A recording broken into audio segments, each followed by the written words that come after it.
पक्षाघात क्या है? पक्षाघात तब होता है जब आप स्वैच्छिक मांसपेशी आंदोलनों को करने में असमर्थ होते हैं। तंत्रिका तंत्र की समस्या पक्षाघात का कारण बनती है। बिना चोट वाली नसें मांसपेशियों को संकेत भेजती हैं। वे संकेत मांसपेशियों को हिलाते हैं। जब आप लकवाग्रस्त होते हैं या लकवाग्रस्त होते हैं तो आप अपने शरीर के कुछ हिस्सों को हिला नहीं सकते। पक्षाघात की गंभीरता। कुछ लोगों को अस्थायी पक्षाघात का अनुभव होता है और समय के साथ वे आंशिक या पूर्ण गतिशीलता प्राप्त कर लेते हैं। उदाहरण के लिए बेल्स पाल्सी अस्थायी रूप से चेहरे की मांसपेशियों को लकवाग्रस्त कर देती है। पक्षाघात का नाम है पक्षाघात जिसके साथ कंपन भी होता है। स्थायी पक्षाघात का मतलब है कि आप कभी भी मांसपेशियों पर नियंत्रण नहीं पा सकते। ये स्थिति अपरिवर्तनीय है। लकवा शरीर के किसी भी हिस्से को प्रभावित कर सकता है। ये हो सकता है आंशिक पैरासिस, आप कुछ मांसपेशियों को नियंत्रित कर सकते हैं लेकिन सभी को नहीं। पूर्ण, आपका किसी भी मांसपेशी पर नियंत्रण नहीं है। तंत्रिका तंत्र में चोट के स्थान के आधार पर पक्षाघात को भी दो प्रकारों में विभाजित किया जा सकता है। शिथिल, आपकी मांसपेशियां शिथिल और सिकुड़ जाती हैं। स्पास्टिक, मांसपेशियां कड़ी हो जाती हैं जिससे अनियंत्रित झटके और ऐंठन स्पास्टिसिटी होती है। मांसपेशी पक्षाघात के पैटर्न क्या हैं? स्थानीयकृत पक्षाघात शरीर के एक छोटे से हिस्से को प्रभावित करता है। यह आमतौर पर चेहरे, हाथ, पैर या स्वरयंत्र को प्रभावित करता है। सामान्यीकृत पक्षाघात एक बड़े क्षेत्र को प्रभावित करता है। स्वास्थ्य सेवा प्रदाता पक्षाघात की सीमा के आधार पर सामान्यीकृत पक्षाघात को वर्गीकृत करते हैं। डिप्लेजिया, लकवा शरीर के दोनों तरफ एक ही जगह पर होता है। उदाहरण के लिए लकवा दोनों हाथों, दोनों पैरों या चेहरे के दोनों तरफ होता है। हेमिप्लेजिया, हेमिप्लीजर पक्षाघात शरीर के एक ही तरफ एक हाथ और एक पैर को प्रभावित करता है। मोनोप्लेजिया, आप एक अंध हाथ या पैर को हिला नहीं सकते। पैराप्लेजिया, पक्षाघात दोनों पैरों और कभी कभी धड़ को प्रभावित करता है। चतुरंगघात टेट्राप्लेजिया, पक्षाघात में सभी अंग प्रभावित होते हैं। चतुरंगघात से पीड़ित लोगों में गर्दन से नीचे की ओर बहुत कम या बिल्कुल भी हरकत नहीं हो सकती। पक्षाघात का क्या? तंत्रिका तंत्र में कोई समस्या पक्षाघात का कारण बनती है। तंत्रिका तंत्र आपके शरीर का आदेश और संचार तंत्र है। यह मस्तिष्क से आपके पूरे शरीर में संकेत भेजता है, ये बताता है कि क्या करना है। अगर तंत्रिका तंत्र को कोई नुकसान पहुंचाता है तो संदेश मांसपेशियों तक नहीं पहुंच पाते। कुछ लोग स्पाइना बिफिडा जैसे जन्मजात दोषों के साथ पैदा होते हैं जो पक्षाघात का कारण बनते हैं। अधिकतर एक दर्दनाक चोट या चिकित्सा स्थिति मांसपेशियों और तंत्रिका कार्य को नुकसान पहुंचाती है। पक्षाघात के मुख्य कारण स्ट्रोक और रीढ़ की हड्डी की चोटें हैं। अन्य कारणों में शामिल हैं स्वप्रतिरक्षी रोग जिनमें मल्टीपल स्क्लेरोसिस, एमिस और गुइलेन बेरे सिंड्रोम शामिल हैं। मस्तिष्क की चोटें जिसमें सेरेब्रल पाल्सी जैसी स्थितियां शामिल हैं। तंत्रिका संबंधी रोग जैसे कि एमियोट्रोफिक लेटरल स्क्लेरोसिस ALS। पक्षाघात के लक्षण। यदि आपको लकवा है तो आप शरीर के प्रभावित हिस्सों को आंशिक रूप से या पूरी तरह से हिलाने में असमर्थ हैं। लकवा के साथ साथ चोट के स्थान के आधार पर संवेदना का नुकसान भी हो सकता है। स्ट्रोक और रीढ़ की हड्डी की चोटों के कारण अचानक लकवा होता है। कुछ चिकित्सीय स्थितियों के कारण धीरे धीरे लकवा हो सकता है। आपको निम्न अनुभव हो सकते हैं: संवेदना और मांसपेशियों पर नियंत्रण की निरंतर हानि, मांसपेशियों में ऐंठन, अंगों में झुनझुनी या सुन्नपन। पक्षाघात का निदान। आपका स्वास्थ्य सेवा प्रदाता आपकी जांच करेगा और किसी भी चोट के बारे में पूछेगा। धीरे धीरे पक्षाघात के लिए आप बताएंगे कि आपको समस्या कब नजर आने लगी। अधिक जानकारी के लिए आपका स्वास्थ्य सेवा प्रदाता इनमें से एक या अधिक परीक्षण करने का आदेश दे सकता है। एक्स-रे से टूटी हुई हड्डियां दिखाई देती हैं जो तंत्रिका क्षति का कारण बन सकती हैं। इमेजिंग परीक्षण जैसे कि CT स्कैन या MRI, स्ट्रोक या मस्तिष्क की चोट या रीढ़ की हड्डी की चोट के लक्षणों की जांच करते हैं। पूरे शरीर की इमेजिंग स्कैन हड्डियों, मांसपेशियों और ऊतकों को दिखाती है। माइलोग्राम से रीढ़ की हड्डी और तंत्रिका की चोटों की जांच की जाती है। इलेक्ट्रोमायोग्राम EMG तंत्रिकाओं और मांसपेशियों की विद्युत गतिविधि का परीक्षण करता है।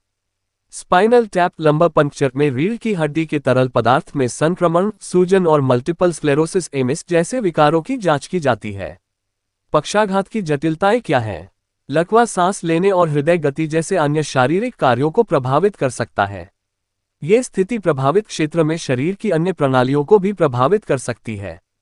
लकवा के प्रकार के आधार पर आपको निम्न जोखिम हो सकते हैं: सांस लेने में कठिनाई, खांसी और निमोनिया का खतरा, रक्त के थक्के और गहरी शिरा घनास्त्रता DVT, बोलने या निगलने में समस्या, डिस्फेगिया, अवसाद और चिंता, स्तंभन दोष और यौन समस्याएं, अत्यधिक उच्च रक्तचाप, ऑटोनोमिक डिसरिफ्लेक्सिया या निम्न रक्तचाप, ऑर्थोस्टेटिक हाइपोटेंशन और हृदय संबंधी समस्याएं, मूत्र असंयम और आंत्र नियंत्रण की हानि, दबाव, चोटें, बिस्तर घाव और सेप्सिस। आप सभी देखने वालों से आग्रह है कि आप सभी लोगों के लिए इतना हार्ड वर्क करके ज्ञानवर्धक वीडियो बनाया जाता है जिसमें कई घंटे लग जाते हैं, अतः आप लोग वीडियो तो देख लेते हैं लेकिन सब्सक्राइब, लाइक और शेयर नहीं करते, अतः आप लोगों से निवेदन है कि लाइक, सब्सक्राइब, शेयर जरूर करें। सब्सक्राइब, लाइक, शेयर करने पर आपका पैसा नहीं लगता है, केवल आपको एक बटन दबाना होता है, उतना भी आप लोग नहीं करते। इतना मेहनत के बदले आपसे केवल सब्सक्राइब, लाइक, शेयर चाहते हैं, अतः आप लोग लाइक, सब्सक्राइब के साथ बेल आइकन जरूर दबाएं जिससे आपको ज्ञानवर्धक वीडियो मिलती रहे। शेयर जरूर करें, धन्यवाद। पक्षाघात की आयुर्वेदिक, लकवा के लिए आयुर्वेदिक जड़ी बूटियां। अश्वगंधा। अश्वगंधा इम्यूनिटी बढ़ाने वाली जड़ी बूटी है जो कि ऊतकों को ठीक करती है और मांसपेशियों की मजबूती कम होने, ऊर्जा में कमी, थकान, सूजन, त्वचा रोगों और लकवा के इलाज में मदद करती है। इसमें न्यूरोजेनरेटिव, न्यूरॉन्स को ठीक करने वाले, तनावरोधी, मांसपेशियां बनाने और पोषण प्रदान करने के गुण होते हैं। अश्वगंधा विभिन्न रूप में उपलब्ध है जैसे कि काढ़ा और पाउडर जिसे तेल या घी में मिलाकर इस्तेमाल किया जाता है। आप अश्वगंधा चूर्ण गर्म पानी, दूध या शहद के साथ या डॉक्टर के बताए अनुसार ले सकते हैं। बला। बला शरीर और हृदय को मजबूती प्रदान करती है।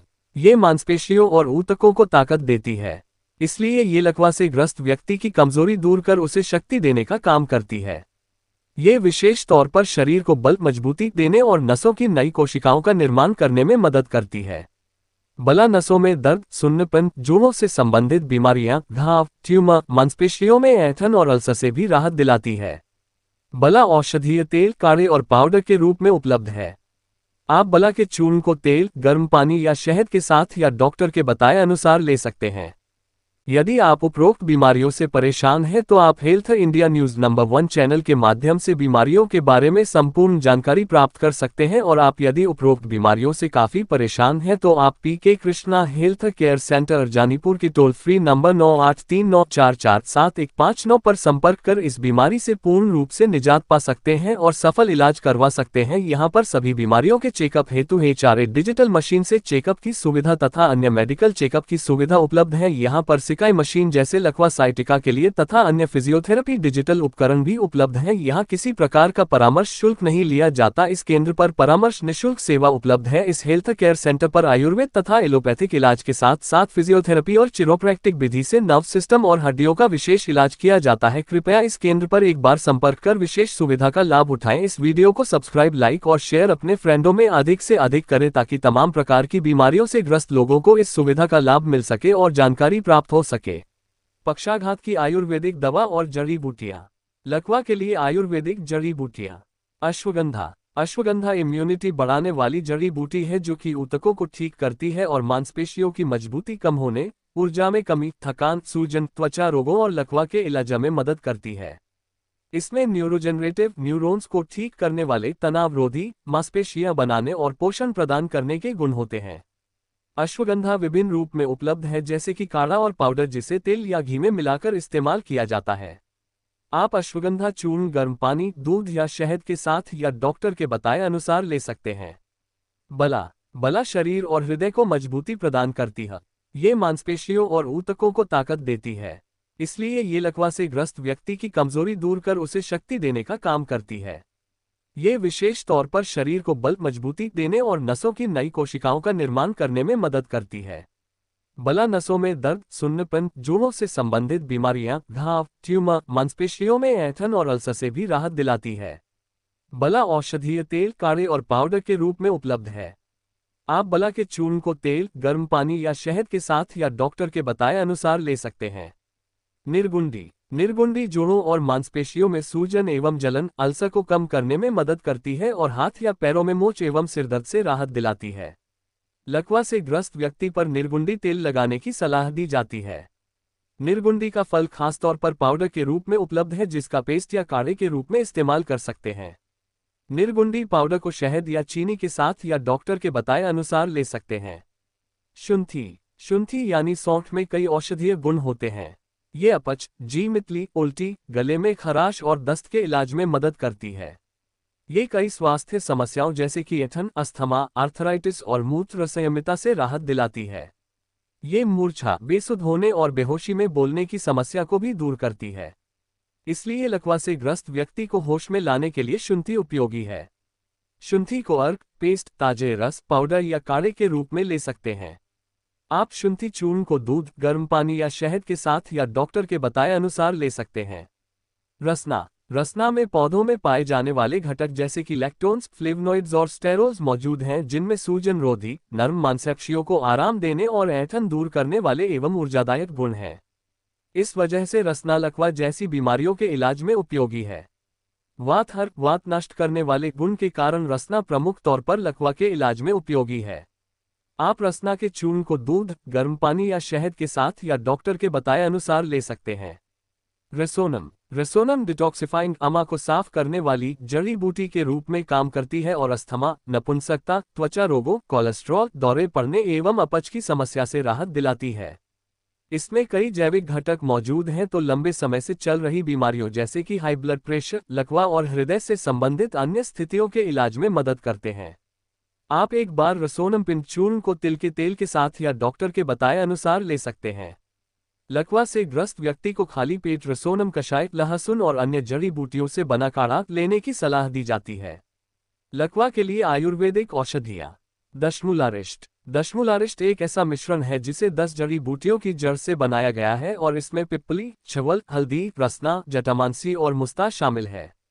दशमूलारिष्ट इम्यूनिटी को बढ़ाता है और इसमें दोष में परिवर्तन का विरोध करने की क्षमता है। इसलिए लकवा से ग्रस्त व्यक्ति को ताकत और जोश देने के लिए दशमूलारिष्ट दिया जाता है। दशमूलारिष्ट काढ़े के रूप में भी उपलब्ध है जिसे डॉक्टर के निर्देशानुसार खाली पेट लेने की सलाह दी जाती है। महारसनादिक वात। ये औषधि प्रमुख तौर पर वात प्रधान रोगों एवं स्थितियों का इलाज करती है। ये वात प्रकृति वाले पतले व्यक्ति के इलाज में मदद करता है। चूंकि लकवा एक वात प्रधान स्थिति है इसलिए महारसनादिक वात इससे राहत दिलाने में मददगार साबित होता है। इस हर्बल मिश्रण के स्रोतों शोधन गुण भी होते हैं जो कि शरीर की विभिन्न नादियों से अमा और अशुद्धियों को साफ करते हैं। आप डॉक्टर के बताए अनुसार खाली पेट महारसनादिक वात ले सकते हैं। योगराज गुग्गुल। योगराज गुग्गुल पिप्पली, चित्रक, गुग्गुल, त्वक, दालचीनी, आमलकी, विभीतकी, शुंठी और अन्य जड़ी बूटियों का मिश्रण है। आप गर्म पानी या काढ़े के साथ योगराज गुग्गुल की गोली या डॉक्टर के बताए अनुसार ले सकते हैं। योगराज गुग्गुल में वातहर गुण होते हैं और इसी वजह से ये लकवा में असरकारी है।